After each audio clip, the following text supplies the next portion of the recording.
when you look at what goes on in a boardroom, ladies and gentlemen, the stuff about marketing, which tells us what has caused the financials, tends not to appear.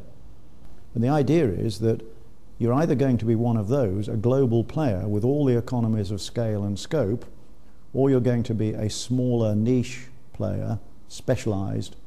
If you are stuck in the middle, you've got a very, very tough future, because you can't compete with specialists. You're not big enough, and you're not big enough to compete with the ones who get global economies of scale and scope. The point I want to make about it, this is just financial garbage. It is stuff that boards look at in the operating boards. They look at profit and loss accounts, and I can tell you, and I'm sure that you've all got experience of this, that a typical profit and loss account, ladies and gentlemen, has got one line for revenue and loads of lines for costs. And what do the boards spend their time looking at? Costs. Don't just take somebody who happens to have seen an advert on the telly and fancies a bit of marketing. And that is the problem. And the whole business about measurability, I mean, the expression I use is turkeys don't vote for Christmas. A lot of marketers don't want to be accountable to the board.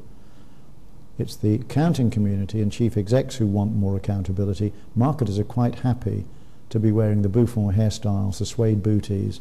They're quite happy to be happy, clappy, touchy-feely, weepy, creepy, open-toed sandals, born-again, muesli eaters, hummers, you know, whatever you call them, instead of professionals like you would get if you were an engineer, if you were an accountant, if you were a quantity surveyor, etc., etc.